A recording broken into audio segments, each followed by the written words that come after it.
Restez informés chaque jour avec Scoop FM. Désormais, suivez nos journaux sur nos chaînes partenaires à Lubumbashi sur Sky Radio, la 97.7 MHz, à 6h, 9h, 12h, 15h, 19h et 21h. Suivez-nous également sur la radio communautaire Moïseni chaque jour à 9h05, 10h03 et 21h juste. Le journal du Scoop FM passe aussi sur Kipushi 24 Radio à 8h30, 12h30, 16h juste, 18h30 et 21h30. Retrouvez-nous également sur Vox Congo. Téléchargez dès maintenant l'application Vox Congo pour rester informé en temps réel.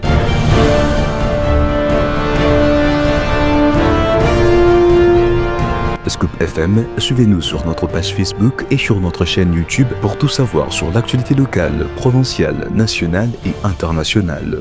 Scoop FM, la neutralité réelle. La neutralité réelle.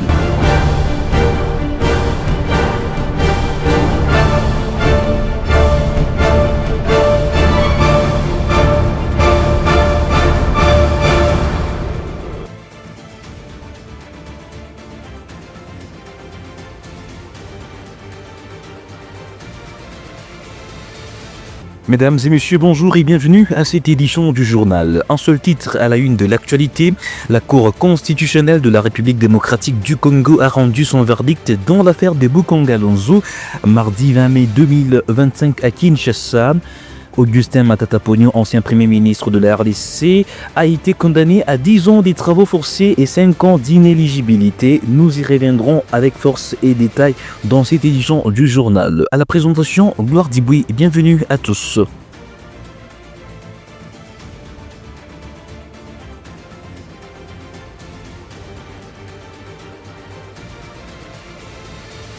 Tel qu'annoncé au sommaire, mardi 20 mai, la Cour constitutionnelle de la République démocratique du Congo a rendu son verdict dans l'affaire Bukongalonzo, un scandale des détournements des fonds publics qui touche plusieurs personnalités politiques, dont les députés nationaux Augustin Matata Ponyo.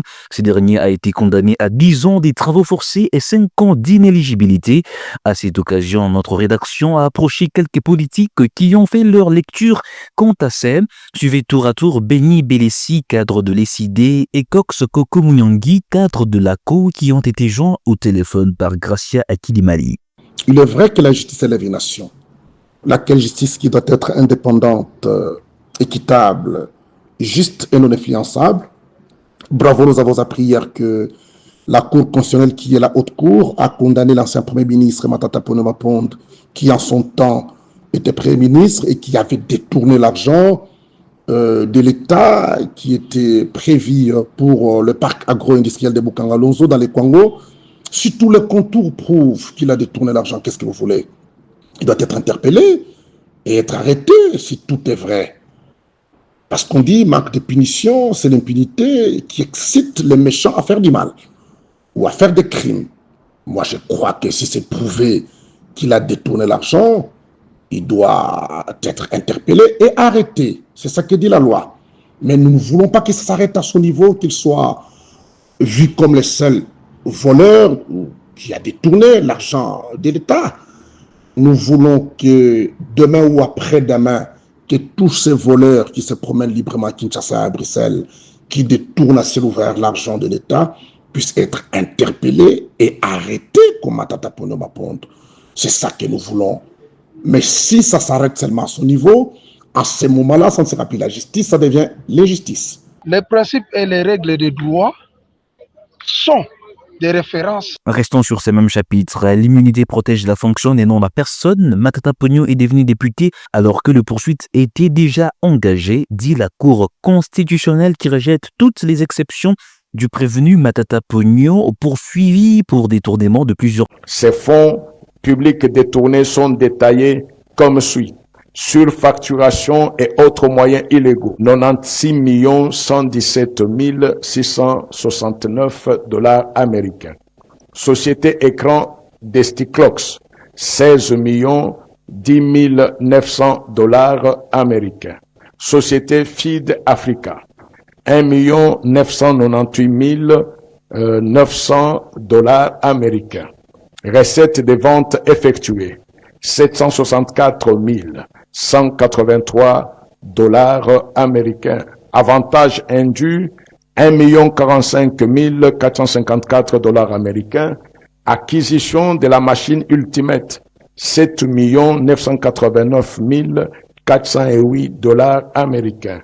Somme décaissée mais introuvable, 32 862 899 $ américains. Dans l'actualité également, le vice-premier ministre congolais de la Défense, Guy Kabombo, ancien combattant, a reçu lundi 19 mai 2025 à son cabinet de travail l'ambassadeur ukrainien Vasy Umianin. Leur rencontre entend renforcer la coopération en matière de défense et des technologies qui renforcera les accords militaires entre la RDC et l'Ukraine. Commentaire avec Meshak Mukendi.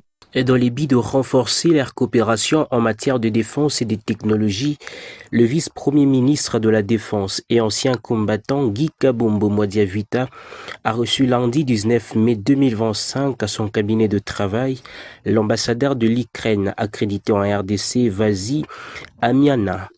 À en croire une dépêche parvenue à la rédaction de 7sur7.cd, ces deux hommes d'État ont eu des échanges cordiaux et fructueux autour de perspectives de renforcement de la coopération militaire entre la RDC et l'Ukraine. En outre, souligne cette même source, les deux personnalités ont exprimé la volonté de Kinshasa et de Kiev de redynamiser aussi leur coopération dans les domaines de la technologie. Au sortir de leurs échanges, l'ambassadeur ukrainien a exprimé sa satisfaction au sujet des démarches entreprises pour l'accélération de leur coopération, rassurant que leurs expériences partagées feront de la RDC une nation forte en mesure de rétablir la souveraineté de l'État. De son côté, le ministre de la Défense s'est montré coopératif, sollicitant ainsi l'accélération de la coopération entre les deux nations. Et puis, dans un effort soutenu des luttes contre la criminalité et des actes de banditisme, les services de sécurité de la ville de Kasumbalesa ont procédé ce mardi 20 mai à la destruction par incinération d'une importante cargaison de liqueurs fortement alcoolisées, estimée à plus de 700 cartons. L'opération menée avec une rigueur particulière a connu la participation active de représentants de l'Office congolais des contrôles OCC, du service de l'environnement ainsi que d'autres structures étatiques œuvrant dans cette ville frontalière du Haut-Katanga, connue pour son intense activité commerciale. Et puis, la République démocratique du Congo, par les biais du ministre des Infrastructures et Travaux publics, a signé le mardi 20 mai 2025 un protocole d'accord avec l'entreprise Zhongxing Guozen Technology Co Ltd sur la construction d'une autoroute reliant la cité des Bananas dans la province du Congo central et la ville de Kinshasa. Gracia Akilimali pour les détails. L'objectif prévoit la construction d'une route d'environ 450 km avec 2 ouvrages connexes. Selon le ministre de ZTP, le tracé de l'autoroute sera déterminé à l'issue des études de faisabilité. L'objectif est de réduire la longueur de trajet, de moderniser la route nationale numéro 1 et améliorer la mobilité de personnes et de marchandises dans la partie ouest afin d'accroître des échanges commerciaux. Dans le cadre de cette collaboration, l'agence de pilotage, de coordination et de suivi de conventions de collaboration structure gouvernementale travaillera en contact avec l'entrepreneur pour le suivi de la conception, la planification, des négociations et de financement. L'équipe technique mobilisée pour ce projet regroupe des experts de l'Office de route, de l'Agence congolaise de grands travaux et de la direction de ponts et de chaussées de l'administration du ministère de ZTP.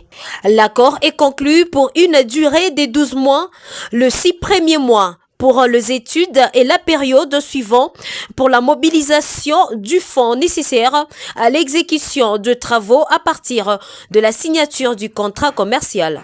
Revenons dans le Haut-Katanga, le maire de Lubumbashi, Patrick Kafimbi, en mission dans la commune de Lubumbashi, dialogue direct avec le chef des quartiers, engagement pour une ville propre, moderne et proche des citoyens. Plus de précision dans cet élément avec la cellule de communication de la mairie. Dans le cadre de la mission d'itinérance entamée dans les différentes communes, le maire de la ville de Lubumbashi s'est rendu dans l'après-midi du mardi 20 mai à la commune de Lubumbashi. Il y a été accueilli par le bourgmestre intérimaire. À son arrivée, Il a reçu les honneurs militaires conformément à son rang avant de tenir une réunion à huis clos avec le bourgmestre intérimaire et les membres du conseil communal des sécurités. Des solutions durables. Dans la commune de Lubumbashi, c'est sale. On dit que la ville de Lubumbashi est sale. Là, vous devez voir le niveau de responsabilité que vous avez par rapport à l'image de la ville de Lubumbashi. Vous devez vous mettre en tête qu'à chaque fois qu'on dira que ça ne va pas à Lubumbashi, mettez en tête que c'est vous qui êtes pointé du doigt en premier. Les autres viennent d'abord après. Mesdames et messieurs, avant de finir ses journaux, Matata Ponyo, condamné à 10 ans de prison, l'ASV Club de Kinshasa s'est neutralisé également avec le tout-puissant Mazembe, 0 but partout. D'autres nouvelles sont à découvrir dans cette revue de presse. Un grand plaisir de vous retrouver. Bonjour à tous, bienvenue à cette revue de presse qui s'ouvre par ces titres de Radio Okapi.net. Affaire Bukonga Donzo, Matata Ponyo condamné à 10 ans des travaux forcés. La Cour constitutionnelle a condamné mardi 20 mai Augustin Matata Ponyo à 10 ans des travaux forcés à son inéligibilité pour 5 ans. La haute cour qui siège en premier et dernier ressort a aussi ordonné son arrestation immédiate et la saisie de ses biens, meubles et immeubles au prorata des fonds détournés. L'ancien premier ministre entre 2012 et 2016 et député national a été reconnu coupable de détournement des 156 849 413 $ américains avec l'ancien gouverneur de la Banque centrale du Congo des fonds destinés au développement du parc agro-industriel de Bukonga Donzo dans l'est de Kinshasa et des 79 millions de $ américains avec les prévenus sud-africains Globert, poursuit ses médias.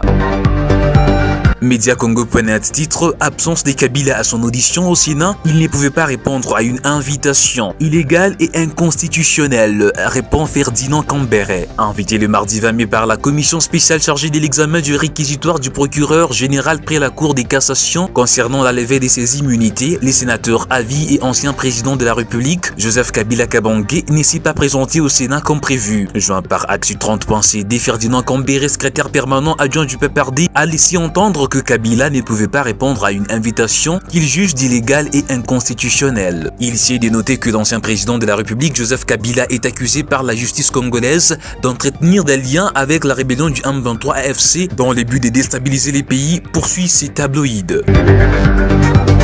Terminons cette revue de presse en sport avec ces titres de Radio Okapi.net. L'Inafoot Playoff, V-Club et Mazembe se neutralisent, 0 but partout. L'ASV Club et les TP Mazembe ont fait match nul, 0 but partout, c'est mardi 20 mai au stade de Martyrs de la Pentecôte de Kinshasa. Cette rencontre comptée pour la 7e journée de la phase de playoff du championnat national de football de la RDC. Dans un stade presque vide, ces deux géants du football congolais n'ont pas su faire la différence malgré une forte intensité de jeu. Avec ses scores des parités, le Dauphin Noir de Kinshasa se classe à la 7e position avec 12 points en 7 matchs disputés, tandis que les Corbeaux du Choix totalisent 10 unités pour le même nombre de rencontres, poursuit ses médias.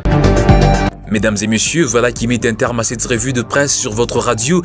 Merci à tous de l'avoir suivi.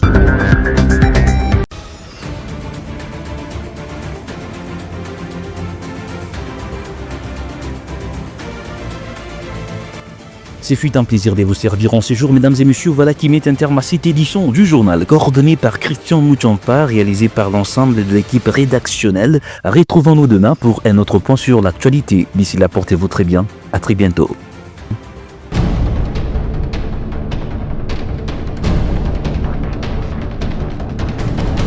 Restez informés chaque jour avec Scoop FM. Désormais, suivez nos journaux sur nos chaînes partenaires à Lubumbashi sur Sky Radio, la 97.7 MHz, à 6h, 9h, 12h, 15h, 19h et 21h.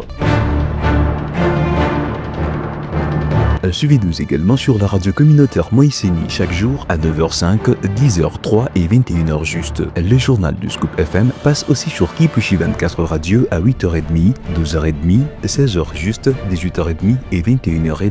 Retrouvez-nous également sur Vox Congo. Téléchargez dès maintenant l'application Vox Congo pour rester informé en temps réel.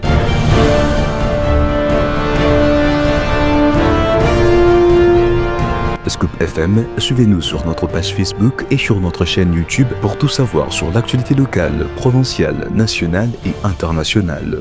Scoop FM, la neutralité réelle.